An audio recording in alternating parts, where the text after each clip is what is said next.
Boa tarde, família Uni. Tudo bem com vocês? Espero que você esteja sorrindo, né? Que você esteja bem, para que eu possa começar esse trabalho de hoje aí, beleza? Então, com licença e entrar na sua casa e vamos começar o trabalho de hoje, perfeito? Então vamos lá. Bom, com um sorriso desse no rosto, né, da nossa família, eu inicio a aula de hoje aí. Vamos lá, gente. O objetivo da nossa aula de hoje é simplesmente começar a apostila número 4 da frente 4. Tudo bem, gente? Lembrando que a gente já encerrou a parte de gravitação e a partir de agora eu quero começar a ideia de equilíbrio, o que a frente 4 da apostila 4 vai trabalhar com a gente. Beleza? Então, estão aqui os dados dessa nossa aula e eu peço para você, para a gente poder começar essa aula, eu quero que você se apoie na palavra equilíbrio. Esta frente 4 inteira vem trazer a ideia de objetos que estejam em equilíbrio. E uma das coisas que a gente já traz, né, da mecânica é que quando você fala equilíbrio, simplesmente traria a ideia de que forças opostas são iguais. E nisto, o objeto está em equilíbrio. Sim, mas quando a gente fala em equilíbrio, não temos que apenas pensar na força, e sim, a gente tem que pensar em como essa força está sendo aplicada nesse objeto, porque força é uma grandeza vetorial. Então, cuidado, a partir de agora vamos entrar em uma área muito linda da física, eu confesso. E essa área, essa nova área da física que a gente vai começar hoje, é esta área aí. A gente vai começar a falar sobre a estática. Estática é uma área, é uma parte da física, como a física é fragmentada em áreas, a estática é uma parte da física, beleza? E essa parte tem o objetivo de estudar apenas uma coisa. Ela vai estudar objetos que estejam numa situação de equilíbrio. Tudo bem? Então, sempre que você falar a palavra estática, a ideia que tem que estar por trás dela é o significado do equilíbrio.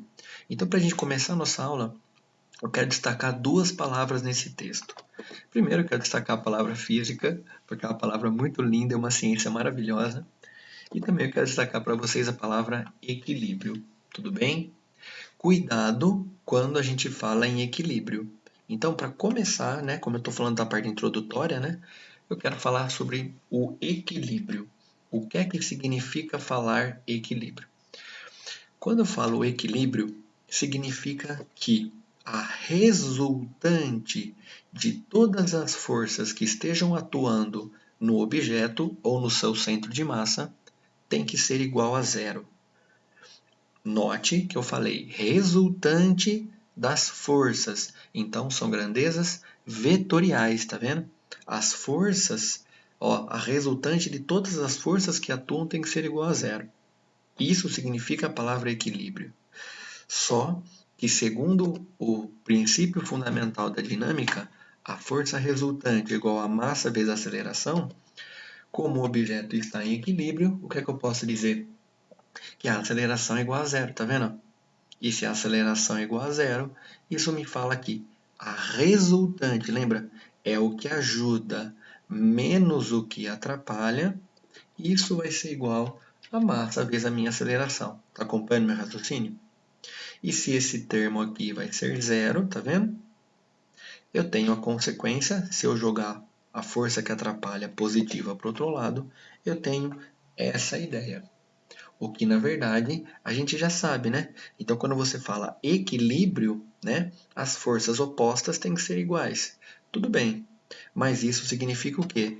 Significa que o objeto ou está em repouso, que é a ideia do equilíbrio, mas ele também pode estar em movimento retilíneo e também uniforme. Beleza, gente? Então, tomem cuidado quando você fala a palavra equilíbrio, tá?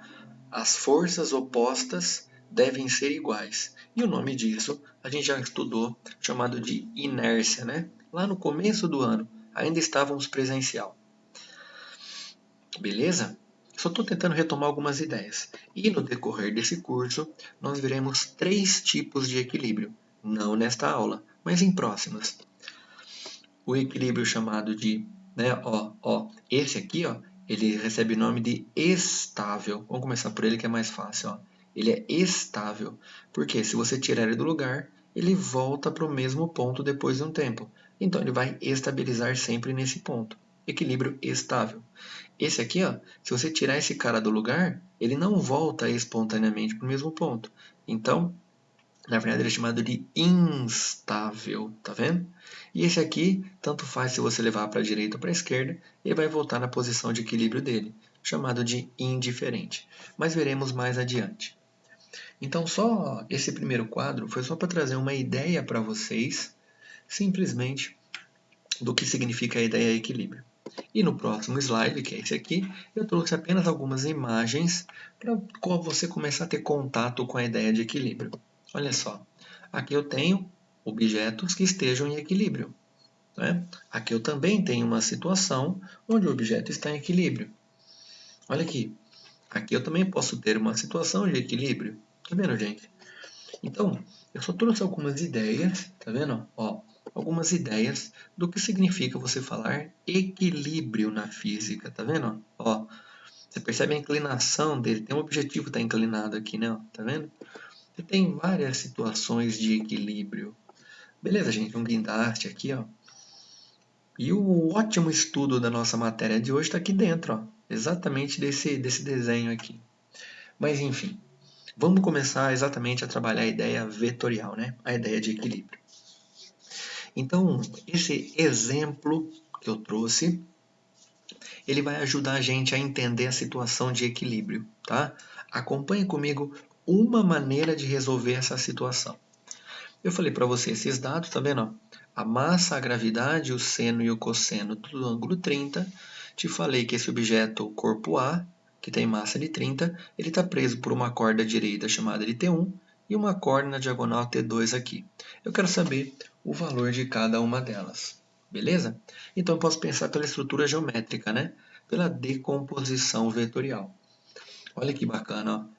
Tá vendo ângulos alternos internos? Se aqui é 30, aqui também vai ser 30, tá vendo? E aí, eu só vou mostrar essa situação aqui embaixo, ó. Então acompanha aqui embaixo comigo, ó. Eu vou colocar o eixo, né? E vou colocar onde está o ponto ali. Agora, eu vou começar a representar as forças que estão atuando nele. Qual força você já sabe? Primeiro, a força peso, né? A outra força é a força de tração da corda número 1, que está puxando ele para cá, para a direita. E eu tenho essa T2 que está inclinada em 30 graus em relação ao meu horizontal. Tá vendo? Então, por decomposição vetorial, eu posso escrever assim, né? T cosseno de 30 e T seno de 30. Lembra lá de vetores da frente de 2? Ó, T seno e T cosseno, tá vendo? E como o objeto está em equilíbrio, significa que as forças que se opõem devem ser equivalentes, devem ser iguais em módulo. E aí eu vou igualar essas duas forças. Olha que rápido fazer uma situação dessa. É só ter calma ao resolver. Ó. Tá vendo? Ó? Em Y eu vou dizer que peso é igual a T2 seno e vou começar a resolver. Ó. Peso, quem que é peso? mg tração 2 seno. E agora eu vou fazer isso aqui, ó. A massa vale 30, gravidade vale 10, T2 é o que eu quero, o seno de 30 vale meio. 300 por meio, você tem 600 newtons. Então, T2 vai valer 600. Agora, se você olhar na horizontal, você tem já o resultado, né? T1 tem que ser igual a T2 cosseno em módulo. Como você já achou T2, você faz essa expressão e você encontra 522 aí. Beleza, gente? Então, eu só estou tentando mostrar para vocês, por enquanto, a ideia de ponto ou de objetos em equilíbrio, tudo bem? Esta é uma maneira de você pensar. Eu quis mostrar um método para quem quiser, pode seguir esse método que eu estou mostrando.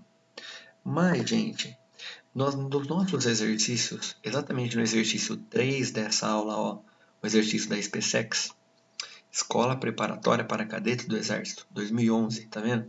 Esse exercício que tá aqui pra gente, ó, ele já traz um método de resolver. E eu gostaria de compartilhar com vocês outra maneira que a gente pode fazer para resolver um problema como esse aí. Tudo bem? Então deixa eu só mostrar para vocês como é que vai ficar minha brincadeira, tá? Vem comigo aqui, ó.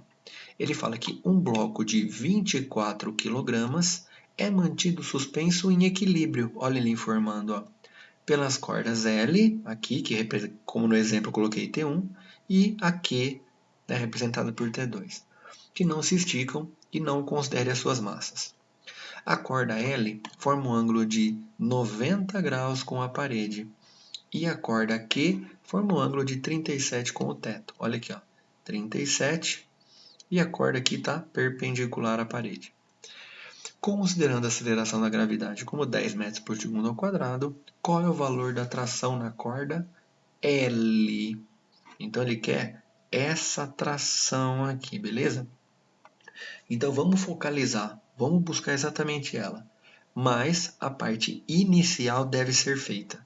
Então, sempre que você encontrar exercício como esse, você represente no ponto, tá, gente? Construa as forças. É extremamente importante para o seu sucesso entender essa parte, ó. Eu vou olhar ali, tá vendo? Ó, eu vou colocar o eixo, tá vendo? Eu vou colocar um ponto e vou começar a representar as forças, ó. Força, peso, ó, TL, tá vendo? Ó, mesmo com as mesmas cores para você entender que é a mesma ideia, tá vendo? Olha aqui, 37, tá vendo? E aí, eu só fiz isso. Até agora tá tudo bem, não é? Até agora tá tudo bem. Mas olha que bonito que eu quero mostrar para você. Agora eu vou seguir uma outra ideia e eu vou mais rápido. Você percebe que essa força amarela, 90 graus, com a força verde, você percebe que essas duas forças vão me dar uma resultante que esteja para cá? E essa resultante tem que ser igual a esse cara aqui para anular. Tá vendo? Então a amarela e a verde vão me dar uma resultante que vai estar apontando para cá, tá vendo? E essa resultante vermelha tem que ser exatamente igual a esse cara em azul, ó. Tá vendo? Perfeito, ó. Esse aqui é o famoso, ó, tá vendo? Tem que ser igualzinho, ó. É o famoso método do polígono, né? Tá vendo? Ó, lembra lá, método polígono? Uma atrás da outra, né? Tá vendo? De método sequencial, você começa aqui e finaliza aqui, ó. Então, só estou mostrando para você que esse cara em vermelho tem que ser exatamente igual a esse cara em azul. E a minha medida do peso é a mesma que essa, tá vendo? Estou respeitando modo, direção e sentido. Porque a partir de agora eu posso olhar e fazer isso aqui, ó. Olha o ângulo 37. Você percebe que a tangente de 37, que é esse cara em verde, ó, a tangente é cateto oposto. Tá vendo? Dividido pelo meu cateto adjunto, ó. E quem que é o cateto oposto? É o peso, é esse cara em verde, ó, é o peso. E quem que é o cateto adjacente, ó? Ó, né? O oposto é o peso e o adjacente é a corda L. E como ele me deu o seno e o cosseno, ó, tangente é seno sobre cosseno, isso é igual a peso, tá vendo? 240 mg, já fiz mg, por TL. Tá vendo, gente? Ó, você cancela o zero, agora daqui para frente é passos matemáticos. Cancelei o 3 com o 4 e vou lá em cima, ó. Vou cancelar o 3 com o 240, tá vendo? 1. Então a gente tem que essa força equivale a 320 newtons. Alternativa aí. Eu só quis mostrar essa maneira de resolver, porque quando aparece uma questão como essa, quando aparece uma ideia de pêndulo circular, pêndulo cônico, né? A resolução que os vestibulares trazem, a Unicamp traz esse gabarito, essa parte vetorial. Já a prova da FUVEST, quando pede, ela traz da outra forma, que nem eu mostrei agora para vocês, tá? No exemplo anterior. Tudo bem? Então eu só estou mostrando para vocês algumas maneiras de você entender o que significa equilíbrio, tá? E como você faz para calcular situações de equilíbrio. Beleza? Então, agora, vamos começar a conversar sobre o que significa torque. Eu vou só fazer uma pequena observação, família. Eu espero que esteja chegando para você do jeito que eu estou pensando aqui, né? Você já vai entender o porquê desse mais e menos logo mais, tá? Acompanhe meu raciocínio, por favor. Imagine que você tenha um objeto, tudo bem? Qualquer tipo de objeto que você esteja imaginando. Pense em um objeto. E eu peço para você aplicar uma força nesse objeto. O que pode acontecer com o objeto? Ah, ele pode entrar em movimento? Sim, você chuta uma bola, ela vai para frente, tá? Ele pode deformar, que nem uma mola. Você apertou uma bola, ela comprimiu. Você pode deformar um objeto? Sim. Então, quando você aplica uma força em um objeto, várias coisas podem acontecer. E uma das coisas que podem acontecer quando você aplica uma força é ele rotacionar, ele girar, não é? Então, quando você aplica uma força em um determinado objeto, se ele apresentar uma capacidade em girar, em rotacionar, a gente fala na física que ele apresenta uma grandeza chamada de torque, né? A tendência que ele tem em rotacionar. Para você entender mais essa ideia, eu vou tentar criar um desenho aqui. Me acompanha, ó. Imagine aquelas barras que você faz exercício, sabe? Que você pendura na parede, ó. Você faz, né? Uma barra aqui. E eu quero falar para você o seguinte. Imagine que ela esteja, ó, articulada aqui, tá? Onde esse cara aqui, ó, seja o eixo de rotação. Tudo bem? Então imagine que essa barra esteja presa nesse canto, mas que ela possa rotacionar em torno desse eixo. Eu vou começar a aplicar umas forças agora, e eu quero que você pense se essas forças apresentam tendência em rotacionar essa barra. Se eu aplicar uma força aqui, essa barra pode girar? Sim, Jaú, ela pode girar, né? Inclusive no sentido horário, né? Ó, tudo bem. Agora, se eu aplicar uma força para cá, eu vou conseguir fazer essa barra girar? Não. Essa força 2 não apresenta capacidade em girar a barra. E essa força apresenta uma capacidade de girar? Sim. Né? Se você decompor as duas forças, você tem uma capacidade em girar no sentido anti-horário. E se você aplicar uma força aqui? Sim, essa barra pode girar no sentido horário. Tá vendo, gente? Então, quando eu mostro forças, eu quero saber se cada força apresenta uma capacidade em colocar o sistema em rotação. E tem uma delas que é muito engraçada, que é essa aqui. Se você aplicar uma força aqui, a barra tende a girar? Não, né? Não tem como, tá vendo? A força 4 seria o peso, a ideia do peso, tá vendo? Então, gente, eu estou tentando mostrar para você o que representa essa ideia de rotação, tá vendo? De capacidade que uma força possui em girar um sistema, tá vendo? Eu defini em palavrinhas bem bonitinhas aqui, ó. Beleza? Então, quando eu falo para você que torque simplesmente é uma capacidade que uma certa força apresenta quando ela tende a rotacionar, tem tendência em colocar um objeto em rotação. Tudo bem? Por um exemplo, imagine uma barra, como eu falei para você, articulada nesse ponto à minha esquerda aqui, ó. É mais fácil, olha que pergunta bacana.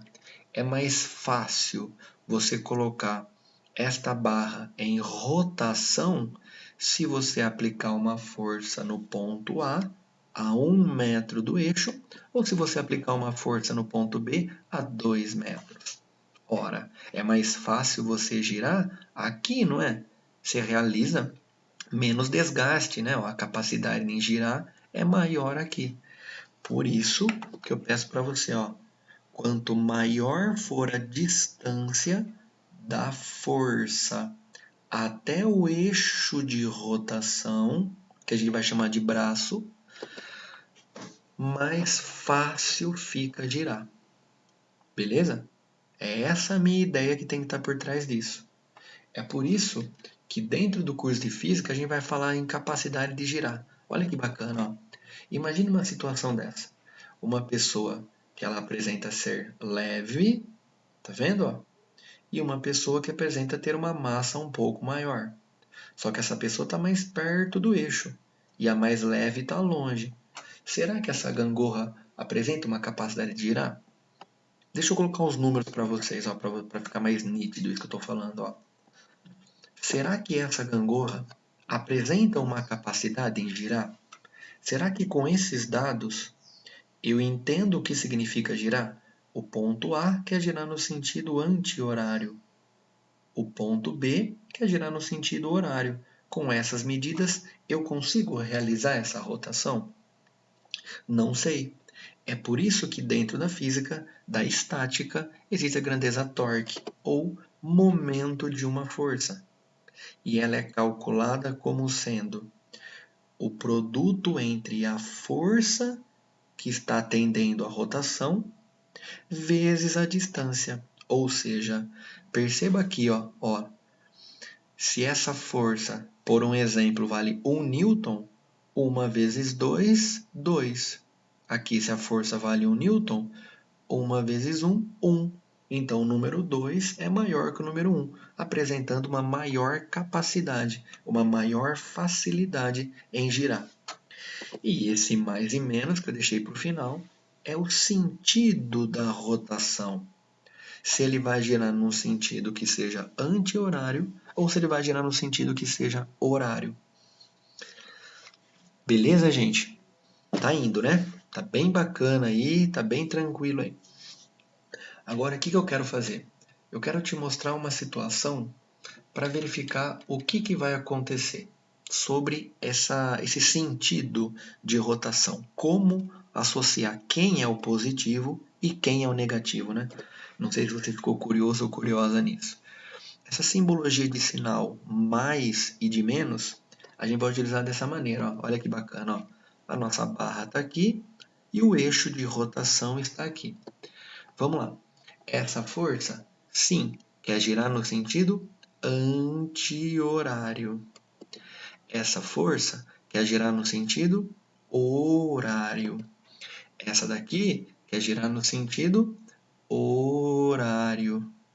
Essa daqui tende a girar no sentido anti-horário.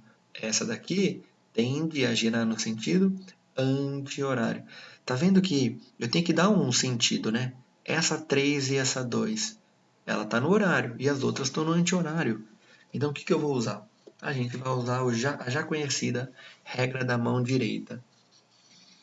Olha que belezinha, ó.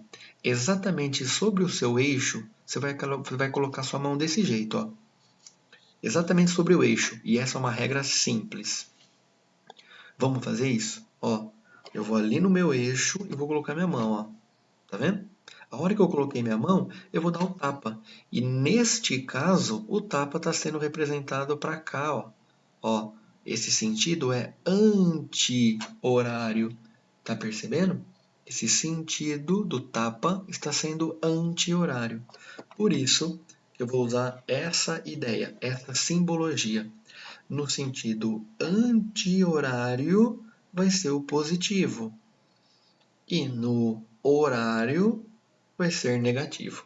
Tá? Quebra um pouquinho aquela nossa percepção da ideia do relógio, né? Mas enfim, está exatamente aqui representado para vocês a ideia do torque, tá? Beleza? Capacidade de girar. Espero que tenha ficado claro essa parte teórica, essa parte que eu estou tentando mostrar para vocês algumas ideias. E agora, vamos tentar finalizar essa parte verificando se aquele carinha vai girar ou não. Eu trouxe aqui algumas ideias, né? Algumas resoluções. Ó. Acompanha comigo para ver se vai ter rotação ou não. Vamos ver. Bom, eu vou calcular a capacidade de girar de cada lado, né? Então, olha só. Meu eixo de rotação está aqui. A pessoa 2, né? Ó, tem um peso de 470 newtons e a pessoa 1 tem peso de 500 newtons, a uma distância de 1,5 m e os 470 estão a 1,6 metros. Então, a força que quer girar no sentido horário, simplesmente, né, lembra que a gente usou a nomenclatura que no sentido horário é negativo. Então, esse aqui seria negativo. Ó, força vezes distância. Só me acompanha, ó. Você vai ter esse número. Então, essa é a capacidade que a gangorra apresenta em girar no sentido horário. Se eu fizer a mesma coisa no anti-horário, que é o positivo, ó, eu tenho força vezes a distância. Se você fizer essa conta, você encontra esse número. Então, esse número que é positivo com esse número que é negativo, não dá zero. Vai dar menos 2. E menos é no sentido que? Horário. Então, esta gangorra, sim, tende a girar. A gangorra gira no sentido horário, porque a capacidade no sentido horário é maior do que na capacidade do anti-horário. Pegou, gente? Então, você está percebendo que não precisa ter forças iguais para que você tenha o equilíbrio, tá vendo? Ô, Jaú, mas pô, as forças são diferentes e que aqui não está em equilíbrio. Tudo bem, eu cutuquei você para a gente poder entrar no próximo slide. Olha que bacana. Como é que você resolveria uma situação dessa? Ó, eu tenho uma força de 2 newtons para cima e eu tenho uma força de 4 newtons para baixo. As forças que estão puxando para o lado oposto são diferentes. Então, não traz a ideia que não vai estar em equilíbrio. Tá vendo? As forças são diferentes, mas tem que ver onde elas estão sendo aplicadas. É aí que mora o detalhe. Vamos ver? Vamos tentar resolver esse carinha aí. Vamos lá, ó. Primeiro, eu vou olhar quem quer girar no sentido horário e no anti-horário. Vamos treinar agora, ó. Eu vou calcular a capacidade que a primeira força tem em girar. 4 vezes, qual é a distância que essa força está do eixo? 2. Só que essa aqui quer girar no sentido horário. E o sentido horário é negativo, tá vendo? Ó? Menos força vezes distância. Isso dá menos 8 newton vezes metro, né? Unidade newton por vezes metro. Vamos calcular na 2. A 2 vai ser força vezes a distância. E você pode perceber que vale 4.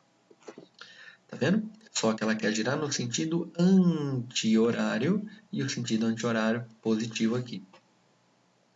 Isso vai dar mais 8. E se você olhar essa daqui, ó, 6. Jaú, por que você colocou 0? Você está percebendo que essa força 3 é como se ela estivesse atuando no eixo? Ó, a força está agindo exatamente na linha do eixo. Então, isso não representa rotação. Por isso eu coloquei 0. Então, tá vendo? A capacidade que tem de girar em um sentido é igual à capacidade que tem de girar no outro sentido. Ou seja, pimba, ela está em equilíbrio. Por mais que as forças sejam de valores numericamente diferentes. Tá vendo? Agora, vamos ver outra situação para ver se realmente faz sentido isso. E numa situação como essa? Vou deixar um tempinho para você reparar o que está acontecendo. Agora eu mudei. Não sei se você percebeu, mas ó, as forças agora são de valores idênticos. As forças, ó, são de valores idênticos. E aí? Vamos ver? Vamos lá. A força 1 é essa aqui. Essa força já de cara, você pode perceber uma coisa, ó. Só faltou uma pequenina, uma medida aqui, ó. Mas a medida daqui até aqui vale 2 metros, tá? Só preciso puxar esse cara para baixo aqui, ó. Mas essa medida vale 2 metros, tá vendo? A linha de ação da força em relação ao meu eixo vai valer 2 metros. Então, eu vou colocar 8 vezes 2 e eu coloquei menos porque essa força tende a girar no sentido horário, tendo o eixo de rotação aqui. Tá vendo? Perfeito. Vamos lá. E agora? A 2. Força 2, 8 newtons. A linha de ação da força A linha de ação da força está a 4 metros. Força vezes distância. Positivo porque ela quer girar no sentido, ó, a força 2, ela quer girar no sentido, ó, anti-horário aqui. Se você pegar o 3, tá vendo? Se você pegar o 3, 8 vezes 2, a linha de ação da força. Você está entendendo? Linha de ação é a distância perpendicular, né? Ó. Menos 8 vezes 2. Perfeito. Se você somar tudo, você tem então o equilíbrio acontecendo. Perfeito, gente? Eu espero que esteja claro para você, família, essa ideia de equilíbrio, beleza? Estudar a linha de ação da força, onde a força está atuando e qual é a distância até o eixo de rotação, hein? Eu finalizo esse tempo que eu tenho com vocês fazendo este exemplo. Eu que trouxe, tá? Eu que trouxe esse exemplo aí.